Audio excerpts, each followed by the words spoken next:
bersama rakyat, para purnawirawan akan mempersiapkan kekuatan untuk merebut dan menduduki Dewan Perwakilan Rakyat yang sudah menjadi Dewan Pengkhianat Rakyat karena tidak lagi berpihak kepada rakyat. Bandung, 18 Juni 2026. Deklarasi Purnawirawan. 1. Mendesak Presiden RI untuk segera mengeluarkan dekret Presiden kembali ke Undang Dasar 1945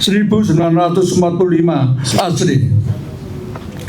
2. Mendesak DPR segera mengambil langkah-langkah konstitusional pemakzulan Gibran Rakabuming Raka karena terbukti tidak memenuhi syarat sebagai wakil presiden sebagaimana diatur dalam pasal 77A Undang-Undang Dasar 1945.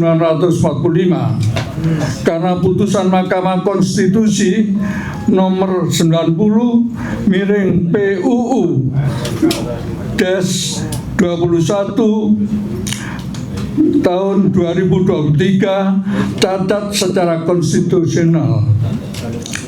3. Hentikan politisasi penegak hukum, polisi, jaksa, dan hakim, dan kembalikan independensi KPK.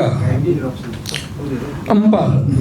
Hentikan MBG, ciptakan lapangan kerja, dan menjamin pendidikan gratis untuk rakyat yang tidak mampu sampai jenjang perguruan tinggi.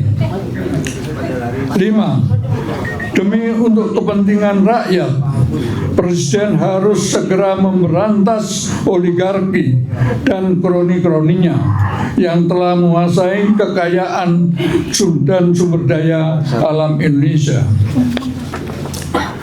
6. Bersama rakyat, para purnawirawan akan mempersiapkan kekuatan untuk merebut dan menduduki Dewan Perwakilan Rakyat yang sudah menjadi Dewan Pengkhianat Rakyat karena tidak lagi berpihak kepada rakyat. Bandung, 18 Juni 2026. 1. Farul Rozi, Jenderal TNI Purnawirawan. 2. Tiasno Sudarto, Jenderal TNI Purnawirawan. 3. Hanafi Asnan, Marsikal TNI Purnawirawan. 4. Slamet Subianto, Laksamana TNI Purnawirawan. 5. Tejo Edi Purdiato, Laksamana TNI Purnawirawan. Dari PBI 1. Sugeng Waras, Kolonel Purnawirawan, Ketua Umum FPI. 2. Asahar Harahap SH MH, Kolonel Purnawirawan, Sekretaris Umum FPPI. 3. Widiarto Laksamana Muda TNI Purnawirawan, Ketua DPD FPPI Jawa Timur. 4. S. Wahyudi Purnawirawan, Ketua DPD FPPI Kalimantan Timur. 5. Dr. Andes Rolando Mangatas Nainggolan, SE, MSI, ME, Kolonel Purnawirawan, Ketua DPD FPPI Kalimantan Barat. 6. Susanto SIP, Mayor Purnawirawan, Ketua DPD FPPI Jawa Barat. Selesai. Ikuti saya. Purnawirawan bersama rakyat. Purnawirawan bersama rakyat. Bersatu. Bersatu. Purnawirawan bersama rakyat. Purnawirawan bersama rakyat. Bersatu. Bersatu. Berjuang. Berjuang. Berdaulat. berdaulat, merdeka. merdeka. Allahu Akbar. Allahu Akbar.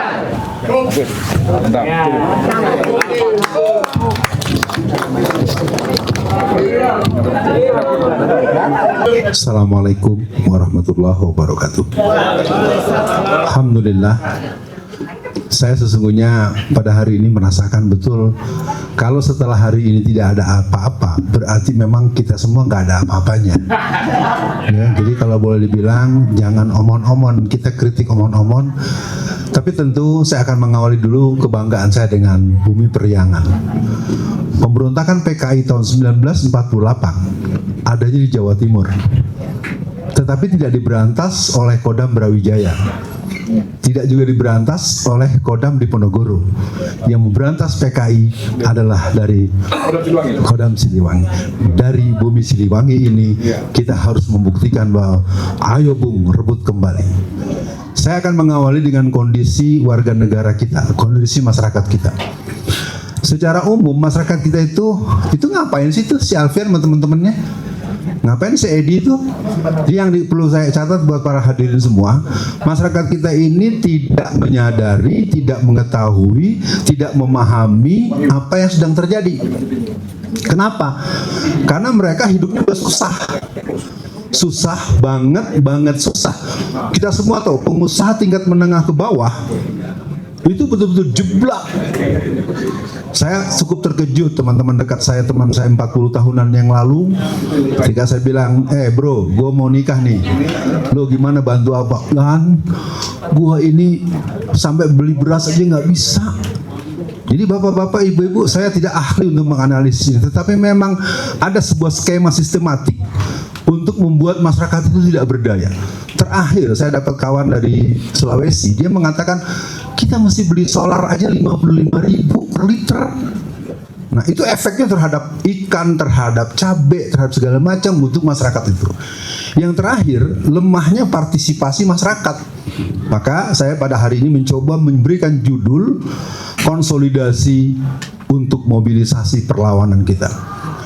Persoalannya kerja kita ini tidak mengalami satu elaborasi yang sistemik.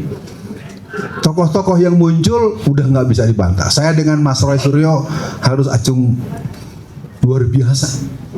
Jangan Pak Said Didu dan segala macam. Maka saya menganjurkan, kelihatannya tidak ada pilihan. Poin pertama, untuk konsolidasi ini, maka para ulama, potensi umat Islam secara nasional harus mulai diarahkan, dan kita perlu datang kepada, kalau masih mungkin walaupun saya agak pesimis ya, lembaga-lembaga resmi, apakah organisasi A, organisasi B, selalu pakai tapi terus.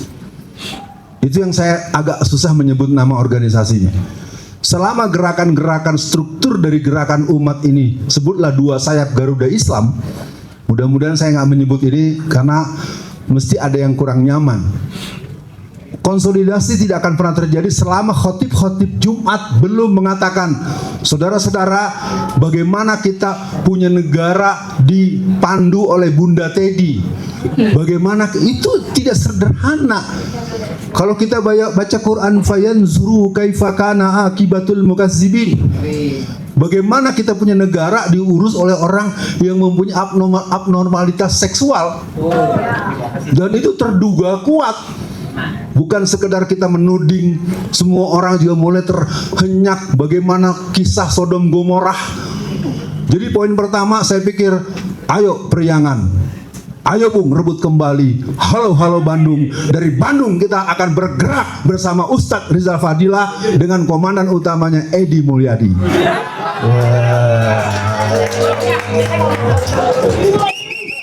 Poin pertama, dalam spektrum politik Indonesia tidak ada kekuatan kalau tidak ada dua grup, yaitu kaum nasionalis, religius, dan kelompok Islamis.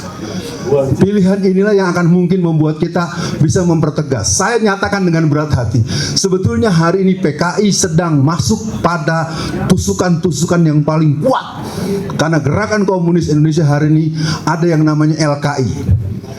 Dan LKI ini saya belum berani buka terlalu luas karena saya perlu mengkonfirmasi. Mudah-mudahan nanti Pak Tiasno bisa memanggil saya atau bagaimana caranya. Jadi pada tanggal 2 November 2021 itu ada pertemuan di Bogor. Kelompok PKI dan kelompok LKI. LKI ini adalah golongan PKI, golongan F, G, dan H. Saya karena tidak punya tambahan penjelasan ini, saya cuma mengatakan ini pertarungan serius. Pak Prabowo dilingkungi oleh di situ ada Budiman Sujatmiko, ada nama-nama, ada 7 orang, ada Agus Jabo. Agus Jabo jelas-jelas dialah yang membakar kalender. Dia yang bilang, Alfian kalau masuk Gerindra gue bunuh dulu dia. Ya, memang dia ngaku-ngaku PII, tapi dia PII merah. Ya, saya harus nyatakan dengan terbuka hari ini, kalau kita tidak berani mengkombinasikan kaum Islamis dan nasionalis religius, maka pertarungan kita tidak cukup solid. Yang ketiga adalah kalangan angkatan muda yang militan dan idealis. Seorang Ferry Irwandi, dia bisa kumpulkan uang 10 miliar. Kenapa bisa begitu? Saya pikir saya tidak ingin memberikan penilaian negatif atau positif. Apa kita nggak punya cukup pemuda-pemuda Islam atau pemuda nasionalis religius? Karena saya menangkap bahwa ini adalah satu titik resultante antara kebangkitan komunisme PKI di satu sisi dan kelompok kiri yang tidak pernah mau menyebut dirinya PKI. Kalau Quran menyebutnya wallazina kafaru ba'duhum awliya'u ba'd. Kondisi kita serius sebetulnya. Yang keempat, kaum perempuan. Mari kita buka Jakarta. Pilkada DKI Jakarta, ibu-ibu mengembalikan sembako, ibu-ibu mengembalikan amplop-amplop ya isi tebal. Apa kata ibu-ibu itu? Ahok, gua enggak doyan sembako lo. Siapa yang gerakan? Dr. Nurdiati Akmal. Kalau orang-orang yang kuliah di Al-Azhar tidak akan pernah tahu bahwa kelas perempuan baru dimulai tahun 1960. Sejak ratusan tahun, bahkan disebut 1000 tahun lebih, Al-Azhar tidak punya kelas perempuan. Ketika Rahmah El Yunusiah mendatangi Grand Sheikh daripada Al-Azhar, dia berdebat, akhirnya 1960-an dibuka kelas perempuan. Pertanyaannya, mana yang bicara di depan yang perempuan? Jangan cuma dengar-dengar saja. Saya dengar udah ada, tapi nenek-nenek umur 80 tahun. Panggil yang umur 30 tahun ke depan. Panggil yang 40 tahun. Mary maju ke depan. Ngomong apa Mary nanti? Nanti jadwalnya ada. Terakhir, potensi masyarakat yang lain. Kalau saya menyebut satu nama agak bahaya juga ini. Kaum haji, oligarki haji, menurut saya mau dia haji, mau dia Cina, kalau dia berbuat jahat dan mencaplok dan menyiksa rakyat, menggusur rakyat, melindas rakyat dengan delko, sama saja. Ya, kita nuding oligarki Cina semua. Yang haji juga jahat juga di kampung-kampung, digusur juga, dilindas juga itu rumah masyarakat. Saya pikir dalam Islam i'diluhu aqrabu littaqwa. Yang salah siapapun yang berbuat adalah salah, walaupun yang berbuat itu teman kita. Walaupun dia teman kita, kalau dia berbuat kesalahan, dia tetap salah. Begitu Ustadz Khozinuddin. Sekian dari saya. Mari kita jadikan Indonesia merdeka. Merdeka!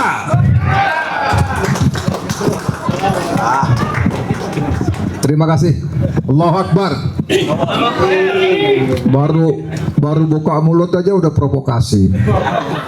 Kalau habis ini tidak ada apa-apa, maka kita memampukan apa-apa. Wah, bahaya. Khas Alfian Tanjung ya. Cuman tadi coba begitu dia minta perempuan maju ke depan, jangan 85 dong, yang 30. Maksudnya biar beningan dikit gitu kan. Nggak jauh-jauh. Oke, kita minta Mas Dwi Cahyo. Ini salah satu provokator acara ini. Monggo ke depan. Beliau mantan Hakim Agung ad hoc. Monggo. Ini provokator yang memprovokasi para purnawirawan dengan pasal-pasalnya. Provokator halus.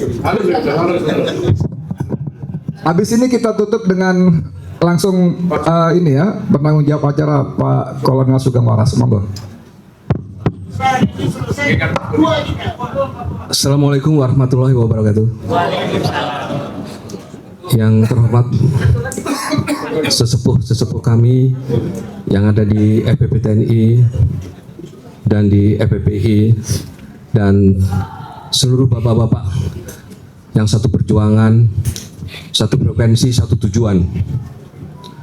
Alhamdulillahirrabbilalamin, hari ini kita terlaksana di dalam menjalankan acara ini. Acara ini sebenarnya sudah digagas cukup lama. Saya ngobrol-ngobrol dengan Pak Sugeng itu. Ya Pak Sugeng ya. Sudah cukup lama, alhamdulillah baru terlaksana sekarang ini. Karena di dalam pemicunya adalah Pak Tiasno pada waktu itu. Pagi-pagi Pak Tiasno telepon saya itu. Ya Pak Tiasno, pagi-pagi telepon saya, Pak Tiasno ingin bagaimana ini? Ya, dan karena beliau sudah telepon saya begitu ya, saya langsung telepon Bang Sugeng. Dan saya katakan dengan beliau, kita rapat hari Jumat. Saya meluncur, rapat cuma beberapa jam, alhamdulillah bisa terlaksana. Terima kasih Bang Sugeng. Ya, dan terima kasih teman-teman FPPI. Terima kasih, luar biasa. Ya, terutama yang dari Bandung ini yang sudah membantu pelaksanaan acara ini. Bapak dan Ibu sekalian, saya akan menyampaikan bahwa saya bicara persoalan, tadi sudah disampaikan banyak oleh teman-teman, hampir nggak kebagian, saya mau ngomong apa lagi. Tetapi saya melihat bahwa persoalan bangsa ini bukan hanya kepada Prabowo saja. Justru saya menyoroti, itu adanya, isinya karena bajingan semua nih, itu ada di DPR. DPR ini sangat, jangan diabaikan, DPR ini, waduh, boleh katakan 99,9% itu bajingan semua isinya. Karena apa? Semua persoalan rusaknya hukum ini itu melalui DPR, benar nggak? Siapa yang bisa merubah undang-undang tanpa persetujuan DPR? Saya tanya sekarang. Ya kan, permintaan dari siapapun untuk merubah undang-undang itu harus melalui DPR. Jadi kalau tatanan hukum ini rusak di Indonesia, itu DPR yang harus bertanggung jawab. Jadi dalam hal ini kita menyoroti bukan hanya melihat yang lain. Persoalan ini tidak hanya pada Prabowo saja. Prabowo adalah bagian dari persoalan. Persoalan yang lebih besar yang diawali oleh Jokowi, kemudian diteruskan oleh Prabowo, ya. Tetapi ada yang lebih, saya menilai ini adalah lebih merusak segala tatanan ada di DPR. Sampai hari ini ya kita belum benar-benar serius menyentuh orang-orang yang ada di DPR. Dia wakil rakyat. Tapi kata Pak Narko, Dewan Pengkhianat Rakyat, gitu ya Pak Narko ya? Dewan Pengkhianat Rakyat. Kalau itu menjadi Dewan Pengkhianat Rakyat, maka saya katakan tidak ada pilihan lain kecuali DPR kita rebut dan kita duduki. Revolusi. Ada satu pertanyaan. Apakah kita yang hadir di sini, saya melihat kalau kita mempunyai acara seperti ini luar biasa semangat, luar biasa semangatnya. Yang hadir luar biasa, alhamdulillah. Tapi ketika nanti kita akan menduduki DPR, apakah kita bisa untuk hadir sebanyak ini bahkan berkali-kali lipat? Tolong Pak jawab, bisakah itu? Bisa. Yakin? Siap? Serius? Berani? Apapun resikonya, kita rebut DPR, kita duduki DPR. Karena isinya bangsat semua itu DPR. Ya. Kemudian ada satu informasi. Ini tadi sudah disinggung soal kekayaan alam kita, ya, yang dikuasai oleh oligarki. Ternyata ini informasi nggak main-main, ini betul Pak. Saya ambil contoh aja, Antam. Di atas Antam itu Pak, ada beberapa IUP, izin usaha pertambangan. Di atas izinnya Antam, ternyata banyak IUP-IUP yang lain. Ini gila, ini luar biasa, Pak. Ya. Yang saya heran, kenapa? Ya, ini zamannya Erick Thohir, terutama zamannya Erick Thohir waktu menjadi Menteri BUMN. Hancur, Pak, BUMN, Pak. Rusak BUMN. Sampai hari ini sulit untuk diperbaiki. Bangkrut semua. Sulit untuk diperbaiki. Makanya nanti di dalam deklarasi mungkin ada satu hal yang perlu disampaikan, sudah ditulis dalam deklarasi itu. Dan itulah rasa daripada kekecewaan masyarakat Indonesia, dan itu yang harus kita perangi, itu yang harus kita lawan. Ya, ini contoh kecil, Pak. Ya, belum yang lain, baru Antam.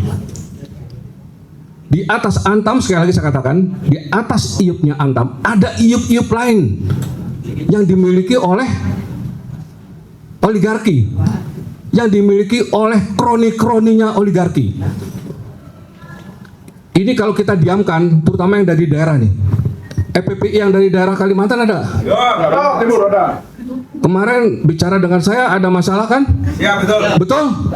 Berani melawan? Kita maju. Serius? Saya kapan-kapan datang ke sana loh. Siap. Siap ya? Siap. Jadi ini salah satu contoh kawan kita di FPPI. Ya, ada persoalan di sana. Persoalan dengan oligarki, persoalan dengan pemerintahan juga, terutama pemerintah daerah. Nah, yang seperti ini tidak bisa kita diamkan. Kalau ini kita diamkan, Anda akan dilibas terus. Betul. Siapapun yang punya persoalan di daerah harus bersuara, harus melawan. Siap. Siap. Jangan didiamkan. Ya, jangan didiamkan itu. Jadi kita harus terus bergerak. Bagus nanti sekarang. Jangan sekarang, masa di sini repot ntar kita. Masa sekarang, janganlah.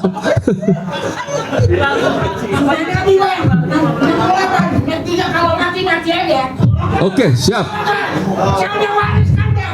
Udah wariskan. Ya, berarti sudah siap kita ya? Siap. Siap. Ada yang putih tanyain deh. Coba bayangkan, beliau semangat seperti itu, masa kita kalah semangatnya? Ya, jadi sekali lagi, ya, Orang lain yang mati gitu loh. saya ada sedikit yang akan saya bacakan. Penutupnya akan saya bacakan. Hanya untuk MBG, banyak guru P3K yang dipecat. Maka Indonesia sudah berada pada fase kebodohan yang merajalela. Hanya untuk mempertahankan MBG dan menguatkan struktur korupsi di sana. Kehancuran dianggap biasa.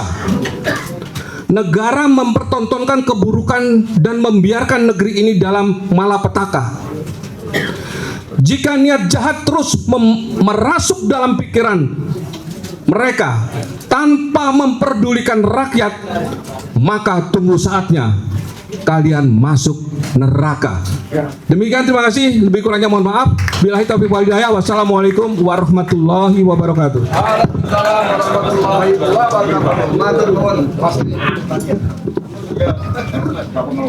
Jadi Mas Dwi tadi minta teman-teman di daerah siap. Siap. Untuk itu kita mau dengar kesiapan dari Om Wahyu dari Kalimantan. Coba, ayo ke depan. Tapi gara-gara Kalimantan Timur juga saya masuk penjara. Aduh. Saya main berdua, Mas. Hah? Saya berdua sana. Di Tenggarong, Mas. Oh, Tenggarong. Iya. Saya. Ini dari Kesultanan Kutai, Mas. Oke. Om Wahyu. Siap. Saya mau karena takut di Sekarang udah menjadi sahabat kita sekarang, Bang Edi. Siap. Oke. Terima kasih. Assalamualaikum warahmatullahi wabarakatuh. HPP!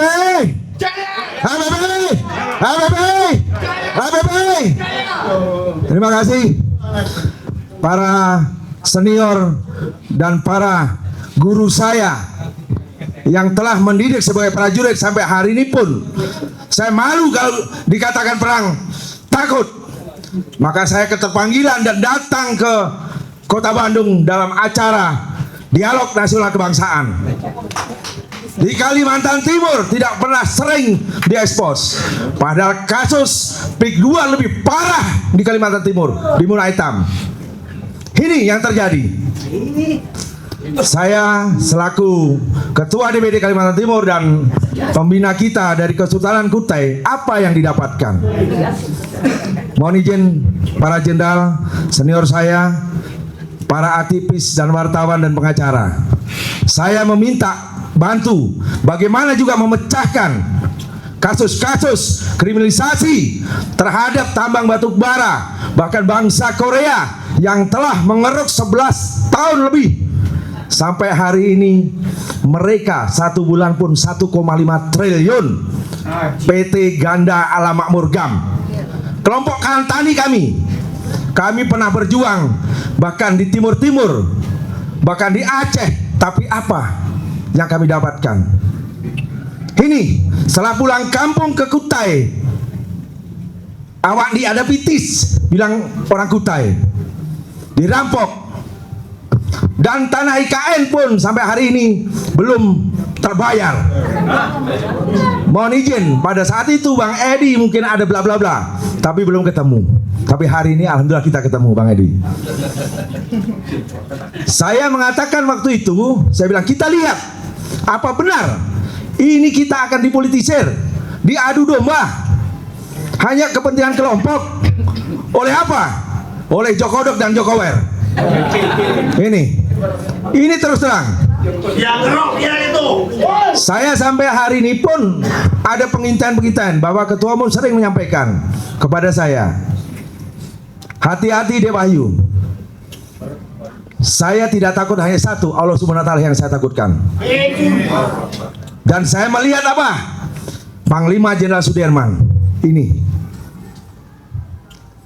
hidup hanya belum tentu 100 tahun. Mungkin bonus, alhamdulillah Bapak sesepuh saya para jenderal yang 70 tahun, 80 tahun masih dikasih bonus. Karena apa? Karena keterpanggilan jiwa Ibu Pertiwi, pengabdian yang kata Pak Groseno pada saat ulang tahun hadir pun mengatakan sebelum penembakan salvo belum berhenti pengabdian. Walaupun saya diberikan pangkat bukan jenderal tapi kopral jenderal, saya siap terus mengabdi. Mohon izin Pak Dewi, tidak takut, tidak gentar dari Gunung Hitam. Kerajaan pertama awal adalah di negara kita adalah Kutai Kartanegara. 1.000 triliun kita menyumbangkan setiap tahun ke pusat. Apalah daya, hanya 51 triliun kembali dibagikan ke provinsi dan 10 kabupaten. Kurang lebih 500.000 jiwa kita apa? Masih di bawah garis kemiskinan. Saya malu Pak, setiap kita nginap di hotel, Pak Wahyu dari mana? Dari Kalimantan Timur. Kenyataannya apa? Masih banyak miskin. Sedih. Satu kasus saja Pak, ini kelompok tani yang diurusi dengan pengacara, kebetulan juga Pak Sekjen selaku pengacara juga dengan Bang Farhan. Dan bahkan dikriminalisasi ketua kelompok tani.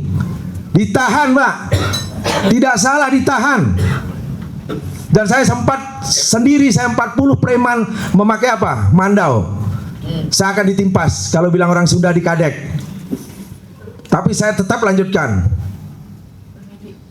Nah, ini saya bawa, kita angkat menjadi pembina DPD di sana apa? Apa yang kita ala? Nggak ada yang kita ambil. Berapa ratus ribu hektar tanah kita jelas dari tahun 1902. Kutai merdeka itu bukan Pak, tapi justru mengembalikan, memberi. Tahun 1948, 1956 daerah istimewa Kutai harus dikembalikan. Bukan hanya merdeka, tapi dikembalikan daerah istimewa. Kenapa Jogja bisa?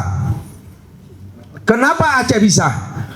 Kenapa lagi Papua bisa? Kutai sangat baik. lebih daripada orang Sunda, orang Jawa, sangat cinta kepada Ibu Pertiwi.